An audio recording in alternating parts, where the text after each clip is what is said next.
Nina bezulu edumele ngahlomanga kwakhangela amankengane nazi indaba ze1KZNTV nifundele uphilano kaCebekhulu kwamzimba umntwana uyakhuleka.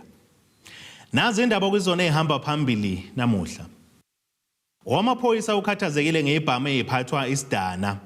Kuqothwe umndeni Ngembazo Emgungundlovu. Kanti aseqalile ukulungiselela wasesandlwana.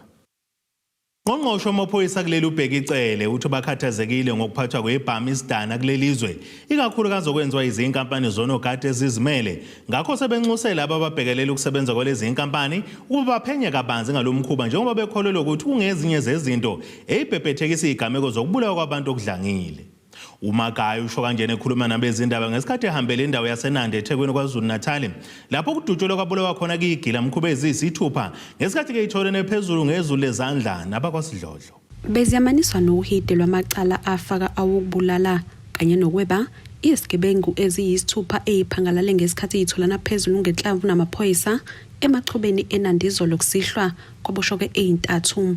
Lokhu dalole ungqongqoshe wamaphoyisa kuleli ngesikhathi ehambelele indawo. Lezi ke ezibanjwe la bonakala ukuthi cha zidla izihamba nelapondo ubona nangogoloko tholakele endiza ugoloko phezulu uphonyaka ama-whisky bahlele endaweni ephambili enethezekile enoma bona kude impela ubonayo ukuthi cha kuhlele abantu abadla kahle.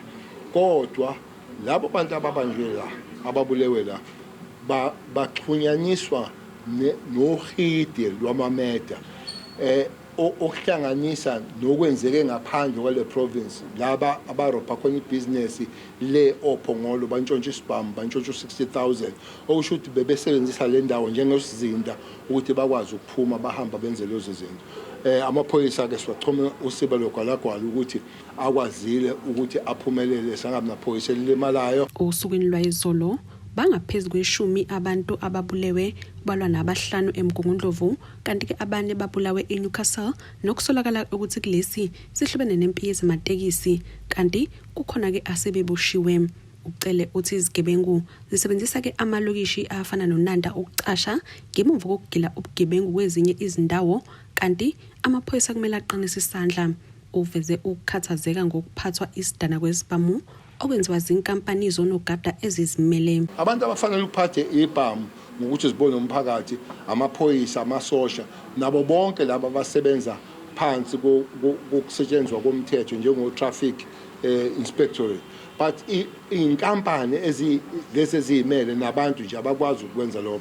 Ingakho ke sicele ukuthi labo ababhekele ukusebenza kwalezi inkampani ezimele zomthetho ababizwa ngokuthi SIRA private security regulatory body ikibheka ukuthi yini le exegayo ukuthi abantu bahambe bekhombisa ibhamu ngendlela engeyona kwenze ukuthi siuqinise umthetho. Kubikwa ukuthi kukhona nowesifazane obushiwe ngalesigameko kanti umphakathi usale ukhungathekile. Bekuhole 11 ebusuku emva kwaloko semeqala sezwa nje iqhuma ibhamu semeqhuma le ibhamu ayisalala phansi ngoba saziluzo phela. Emva kwaloko ayizadedelana ibhamu into eyenzakele nje sishaqeke kakhulu asiyazi lethu ukuthi siyayimisa kanjani siwumphakathi konakele nje ngempela sithukile sithuke kakhulu nezingane zihambe ezesikoleni yithukile ngoba phela wonke umuntu beleli phansi manje akekho bengaleli phansi. Umuzi wona siyawazi kodwa manjena asiwazeli olubi bese ngazi futhi nanokuthi khona into ezikanje. Indaba ze1KZNTV kube uNtomkhona Mvubu eThekwini. Sola uthi umkhubu sekhaya ngesigameko sokugenxwa ngembazo okubulawa amalungu amahlanu omndeni owodwa kaGumede esigodini sasemgodini Emgungundlovu maphakathi nekaMthaniya. Kubikwa ukuthi indodana yakulomndeni ifike yangqongqozwa kangaphendula umuntu maqadi yabekela induna nayo engumakhelwane kwathi uma ngabe belunguza ngefastela babona lenhlekelele idumbe beyihlahlelwe ngembazo eyitholwe izolo ntambama. Ababulewe isaguga indodakazi yaso kanye nabazukulu abathathu. Kusolwa abazukulu esigamekweni sokugenxwa kubulawe isaguga indodakazi kanye nabantwana bayo abathathu sebebonke laba bahlanu. Umakhelwane nophinde abe induna endaweni uthi umsolwa ongumzukulu womfana wesaguga wafika kuyena ekhaya ezomazisa ukuthi kade engqongqoze endlini enkulu kubo akuphendula umuntu. Umzukulu kanye nomunye bahlala endlini yomxhaso egcekeni elilodwa. Ngifika lo mfana la ekhaya usiphelele. Uziginga phansi uthi mkhulu ngangqongoza lapha ekhaya angitholi umuntu. Lokusukela ekseni. Sengize ngabujikela ngemva kwendlu ngabulala ifastela. Ngithi ake ngijikele la ngizobona ukuthi yini le ngingatholi umuntu. Mangithi ngiyalula nguza sengibulala ifastela ngibona uma kugcwele igazi embhedeni nombese. Ugwala uthi kade ayebikelwa. Ube lokho ebika umama. Ube sefisa nanokusuka nje la avela hambe ashiya ugogo yedwa. Ngoba manje unenkinga ukuthi lo mfana uhleze efuna imali kuyena. Ugwala uthi umsolwa wafica umfowabo engaphakathi endlini wabe sethi akamsize. Bokhiwe yonke iminyango sokuyavela manje ukuthi uyena obakhiyelile seqedwe ukwenza lento wahamba nawo ukhiye. Lokho asezokwenza lathi ubulala ifastela nje ube selahlisa umkhondo. Uthi ngalesikhathi engena yena la umficelo engaphakathi endlini ebusuku ngalesikhathi athi khamba ugesi izulini. Ukungena kwakhe la ngaphakathi wangqongoza lomncane. Mengqongoza lomncane avule yena. Ukuvula kwakhe bese vele ethi hey ungabusangena lapho ungabusasondela. Mesondela lo athi thatha imop nami lento engiyenzile angiyenzanga ngoba ngithanda. Ngiyenziswe ilento engaphakathi kumina bengabhemile. Wakhipha u300 kule mali aseyithathile ogogo imali bese beyifaka emasokisini bayibophelela noma wakhe. Ubephethe amasokisi ayi2 ela gogo nelama wakhe. Wakhipha u300 kulele linye lokuzana wamnikeza kusho ukuthi bese mvala umlomo wathi akathatha imhophu asule igazi. Kanti owomndeni uthi baqemeke engeqiwa ntwala ngalesenzo kanti basola ukuthi bebefuna imali laba. Kunzima ngoba asiqali isikhali la ekhaya kodwa namhlanje sesiza kanzima kangaka. Bacandiwe ngembazo banqunywa entanyeni ngathi kunewele usisi wami ube namawele ano11 years leli linye iwele kuthiwa linqunyiwe la entanyeni and ekhanda licandiwe nje licacadiwe njengembazo. Umbiko wamaphoyisa kwaZulu-Natal uthi amaphoyisa aphenya umsolwa oyedwa ngembuzo. Ezindabeni ze1KZNTV nguAyanda Dube ngisemgodini Emgungundlovu. Aseqalile amalungiselelo andulela umkhosi omkhulu wasesandlwana lapho isilo sasondini silucetshwayo kwaMpande akuqisa khona amangesi ngonyaka 1879 njengendlela okwendlalela lomkhosi umasipala wesifunda senkosi ucetshwayo uhambisana nabanye babantwana basendlunkulu kaZulu kanye namakhosi bahambele indawo egcina kumlando mayelana nesilo ucetshwayo ngenhloso yokufundisa abantu ngamagalelo kaJenini Ndomnyama ebukhosini bukaPhunga noMageba. Njengoba wonke amehlo kaZulu esethe njo emkhosini wasesandlwana ozoba mhlazi ngama-27 kwephezulu, omasipala sebeqalile ukuvivela lolu suku. Njengoba namuhla umasipala wesifunda eKing Cetshwayo uhambisana namakhosi bahambele izigcina amagugu eziyimthombo yomlando ngesilo sasondeni isilo ucetshwayo. Kuzokhumuleka ukuthi uMasingana iyona nyanga uJenini Ndomnyama anqoba ngayamangisi esandlwana ngonyaka 1879. Ngenkathi ke kuqhubeka lamalungiselelo, imeya yesifunda eKing Cetshwayo uThamintuli uveza ubumqoka bokugcinwa kwezindawo eziphethe ulwazi ngomlando kaZulu. Inhloso yethu kuukuthi sihambe sibuka lezi indawo ezisemqoka la ezigugu eKing Cetshwayo. Ngenhloso yokubuka ukuthi singenze njani ukukhuthaza izivakashi ukuba zihambele ukuze kuthuthuke lezi zokuvakasha bese kuthuthuka nanomnotho.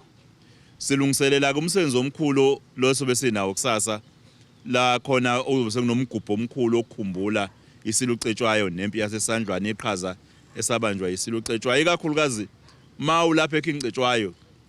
Isilo ucetshwayo impilo yaso ila eyaqala khona yaphelela khona. Manje ke iyona ndawo enomlando kakhulu ingakho nje neKing Cetshwayo iqajwe ngaso isilo. Silapha ke namhlanje ke ukuzoqhola umsebenzi womntwana waphinda angene eqinisweni ngoba umntwana waphinda angene okwazi ukusikhumbisa thina ukusifundisa ukuthi kubaleka kangakanani ubukhosi. uNtuli uphinde waphonsela inselelo umnyango wezobuciko namasiko kwaZulu-Natal njengoba eveze ukuthi iwona mnyango ofakelwa imali encane kunawo yonke iminyango esifundazweni ekubeni usingethe izindaba zamakhosi. Eqinisweni lo msebenzi lona ungaphansi komnyango lo wa-Arts and Culture. Kodwa siyazi ukuthi isabelo sabo esinye sizabelo ezincane kakhulu lapha esifundazweni.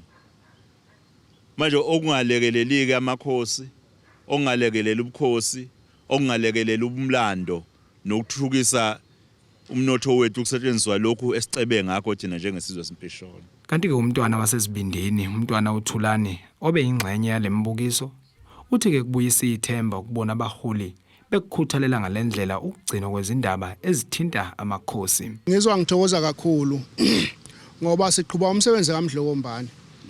Ngo2019 uma eya eNgilandi wathatha imeya la eKhincetshwayo, wathatha imeya semzinyathi, wathatha nemeya seZululand.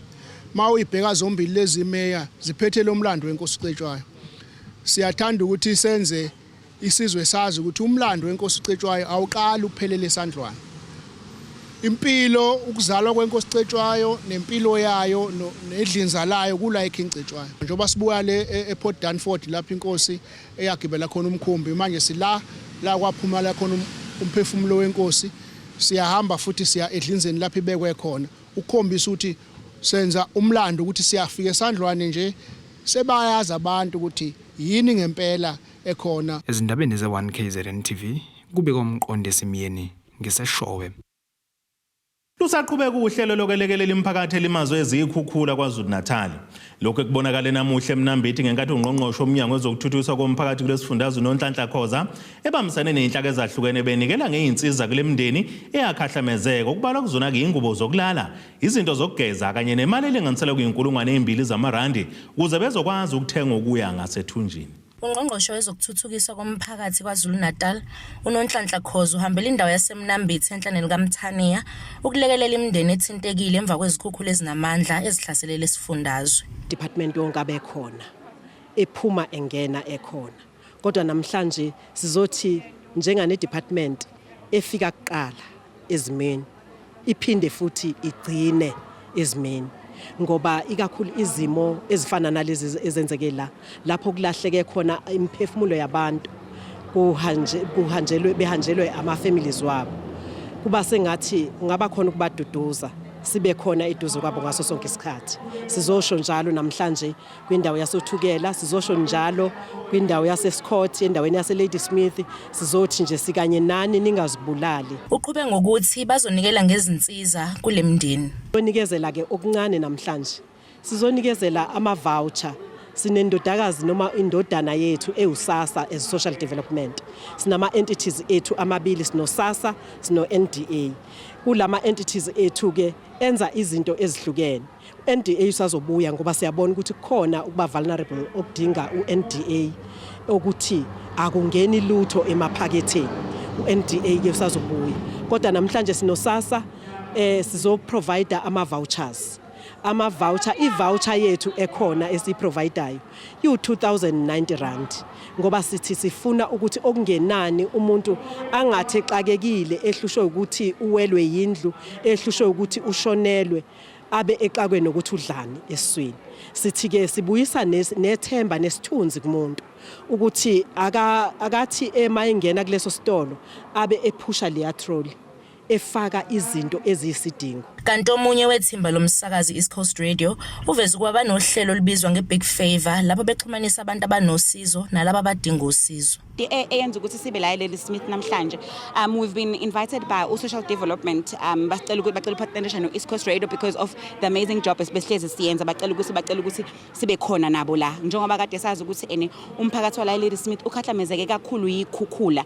So abanye balahlekelwe ihlobo, abanye baphelelwa amakhaya, abanalutho, literally umuntu nje uphume enjalo ngoba ezama ukuhlenga impilo yakhe. So East Coast Radio with other entities bazodonate umndeni ngamunye uthole oblankets about 2 and then nama hampers. Ihempa bekade inetiye ama essentials kahle like ixubo, into zokugeza and all of that. And then uSASA donated ilokhuzana food voucher to a value of 2,000 rand. So bese nje ama donations namhlanje sizonikeza umphakathi Lady Smith uthando nethemba lokuthi noma ngabe sebelahlekelwe kona konke but as East Coast Radio and other entities we are here for them to assist them and to support them. Khona manjalo ungqongqoshe bese xwayisa umphakathi ngokwakhe eduze nemfula. Uthi asidlulise kakhulu emisinkosi ukuthi ukwakha endaweni ezamaxhaphozi ikona okufike kubashaye kakhulu bese kuba nabantu abadinga ukwakhelwa izindlu ngaso sonke isikhathi nabantu abamukayo ngaso sonke isikhathi abantu abangakhi endaweni ezamaxhaphozi abantu abangakhi la kade kuhamba khona umfula Thobeka Dladla izindabeni ze1KZN TV eMnambithi Ake siye etolo nina besilo sobuye sibuye futhi nezinye zeindaba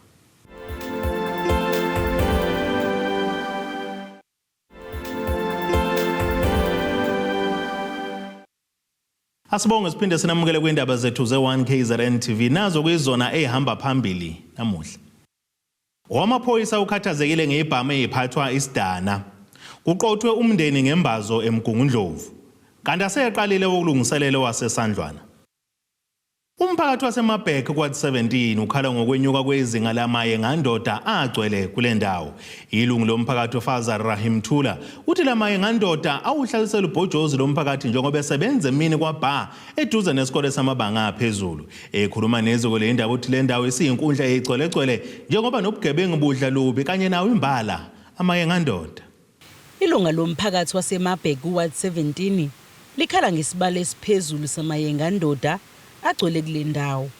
Litho kubakhathaza kakhulu ukuthi lamaye ngandoda asebenza phambi kwesikole samabanga aphezulu futhi bakwenze emini kaBha. Municipal properties which are vacant and the municipality is not maintaining. All of these contribute towards the crime in the area. If there's bushes lying uncut, we get vagrants and paras hiding out in the bushes. We've seen an increase in not just crime, but not just random crime, but like prostitution, which we never had in the area, right into the residential areas. And it used to be, when we did have it, it used to be like very late at night, you'll see the ladies out. But now it starts off at 8, 8:30 in the morning, and they're standing outside the local high school, and nothing is being done. Iqhuba uthi nokungabhushwa kwamahlathi akhele le ndawo kunomthelele ekukhuleni kobugebengu njengoba abantu bebanjwa inkunzi uma beya noma bephuma emsebenzini. On the Oscar Boscher Road, the verges have overgrown the pavement and onto the road. People have complained that while they're walking down the road, they're getting robbed. People are jumping out from the bushes and robbing them. Then you've got municipal land across from KFC in Marburg, which is overgrown. That hasn't been attended to for years, and there's a large piece of land. And there's photos from security companies where you have an encampment of paras there that once they steal from maybe from Waterson Street, they run into the bush, or if they... Uthi njengoba bengabakhokhi bentela bafisa ukwazi ukuthi imali yabo isizo ubani njengoba bona ingabasizi. We've even seen a lot of young kids being addicted to or starting drugs. There's cases of 14-year-old girls who've been found with men who are supplying them drugs, underage girls. What are they doing with these men? If SAPS is not playing their part, if RNM is not playing their part, what do we do? People are paying rates. Rates have shot up 50 to 100% in residential areas. Some businesses have recorded 165% increase in rates, but what our services are we getting? We want to know from RNM, show us where our money is going. Uthinta umasipala iReinkonyeni, ukhulumela lo masipala uSimon April uthi izinhlaka ezahlukene zomthetho ziyasebenzisana uqinisekisa ezokuphepha kule ndawo. Kanti abakwazi ukuqinisekisa ukuthi abantu abasemgaqweni bangamaye ngandoda noma cha. Nokungagcina sekuhlukumezeka ilungelo lomuntu. Yingakho beyekelele emaphoyiseni. Lo mbiko benwethulelo uZamando.Ucele kwezindaba ze1KZN TV ngiseMabhek. Umholi weqembu iTeam Sugar SA Musa Thwala usecele beze ngaphambili nobufakazi obuphathekayo abanikazi bamatekisi abathi bangaqashwa ukuthutha abalandeli baleli qembu kuba esemcimbini okwade oseNewcastle ngonyaka oyedlule. Lokhu kuza ngemuva kwembiko esabalele enkundleni zokuxhumana esola kuthwala ngokukoleta abamatekisi basondini imali engangenkulungwane eziyikhombisa zamarandi. Iziko lezindaba likwazile ukuxhumana nomunye abanikazi bamatekisi uMnumzane Bheka Umbuso Zondo waqinisekisa ukuthi khona imali akwaladwa yona ileli qembu kodwa ihhovisi lalo selimfonele lamthembisa ukuthi lizomkhokhela. Ongumholi weTeam Sugar uthi yena wayikhipha imali amatekisi ngaphambi kokuthi kusuka amatekisi eyindaweni ezahlukene ukuza emcimbini owawuseNewcastle. Ama-payment ayenziwa upfront wonke umuntu asimkhokhela before asuka amatekisi. Okubuhlungu-ke msakazi sekuphele 4 months seziyavela lezinto ukuthi cha khona abantu osomatekisi abathi abakhokheliwe.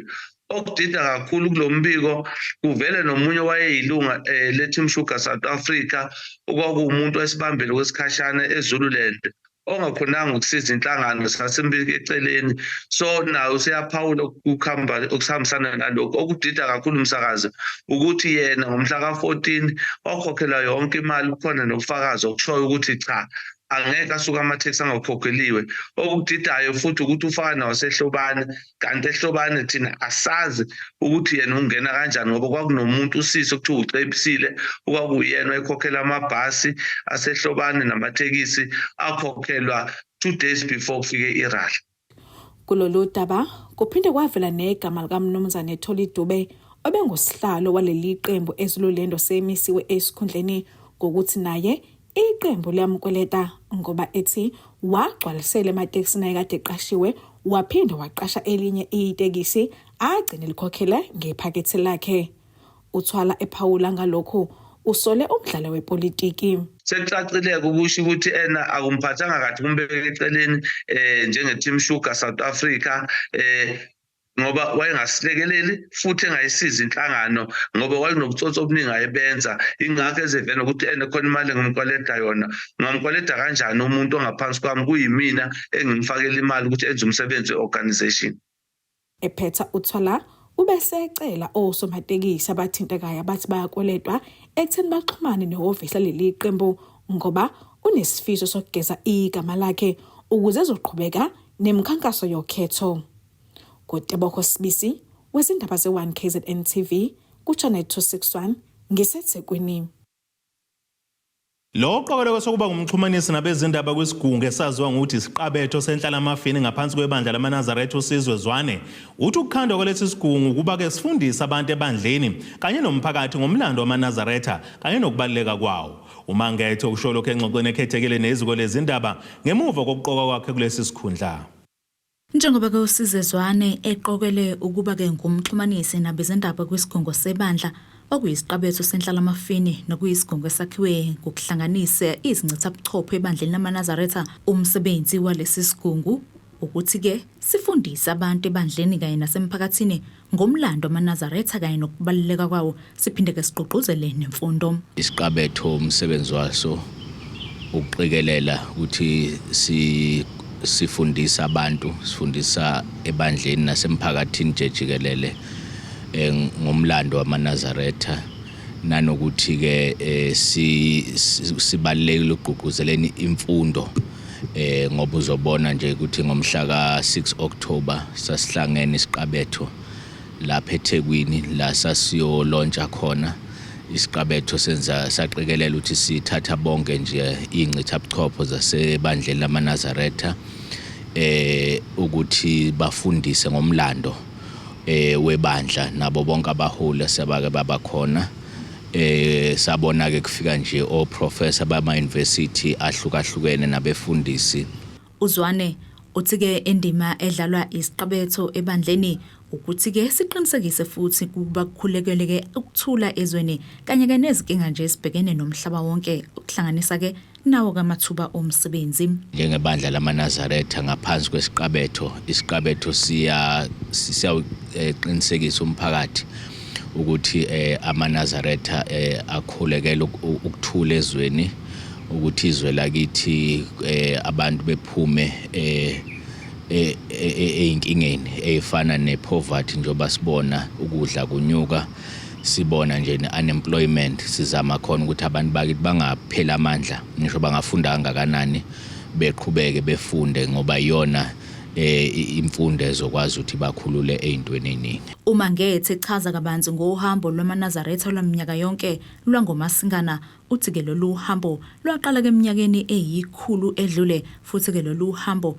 yilona ke oliyiphasika lwamaNazaretha. Uhambo lolu beliloko likhona nje iminyaka yonke likhona kuzokwazi ukuthi ke ngolunye uphawu amaNazaretha futhi uJanuary awuthatha njengephasika ingako kwesikhona laphana entabeni eKenani ukuqinisekisa ukuthi siyawugcina lo mlando ngokuhlukahlukana khona obaba omama amakhosazane bakhona bonke kunemgidi ehlukahlukene indlela ke futhi ngemgidi futhi yokuthandaza ekhona la eNazareth okwenzeka yoqinisekisa ukuthi indlela yokuletha umkhuleko ofika kuNkulunkulu. Istabeni zo1KZNTV ngengosamukeliswe Nqulunga ngisempangeni.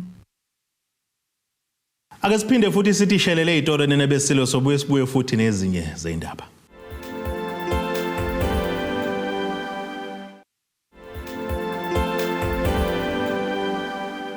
Asibonge siphinde sinamukele kwindaba zethu ze1KZNTV nazo kwizona ezihamba phambili namuhla. Wamaphoyisa ukhathazekile ngeibhamu eziphathwa isidana. Kuqothwe umndeni Ngembazo Emgungundlovu. Kanti aseqalile ukulungiselela wasesandlwana. Ake sibheke engosini yezomnotho.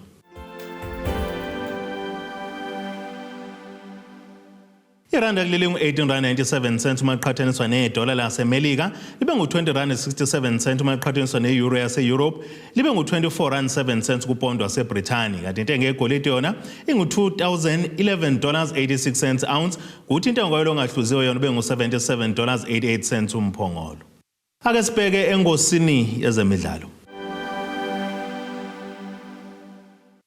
Qaqashwe iqembu lesizwe Bafana uHugo Bruce usedonse ngendlebe abadlali beqembu lesizwe ukuthi na kanjani kumele bonqobe umdlalo wabo zabazokudlala ngesonto neqembu lesizwe laseNamibia uma ngabe befuna ukuhamba ibanga elide kulomqhudelwano wamazwe aseAfrika. uBruce uthi uma ngabe bedlala ngokulingana kulomdlalo kuzoba inkingi ukudlulela kumzuliswano olandelayo. iBafana iya kulomdlalo nje ibuya kwisibhaxu semali samagoli 2-0 kanti iNamibia nayo ayigayelo lomphako kulezi insuku njengoba ikwazile ukunqoba kwiTunisia emidlalweni wayo yokuqala kulomqhudelwano ngegoli elilodwa eqandeni. Ake sibheke nasesimo sezulu esingalendeleka.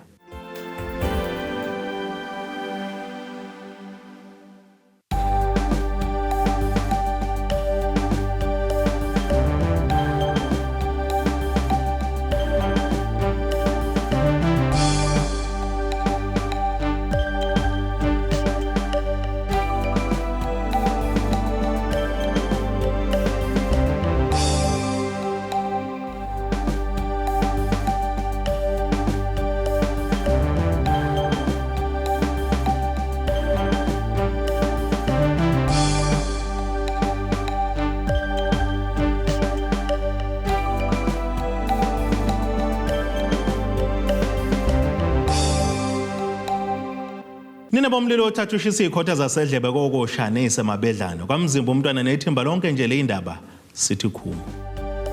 Abethuli bethu bezindaba baxhaswe iThulis Bayview Bridal. Ungabashayela kulezi zinombolo ezivelile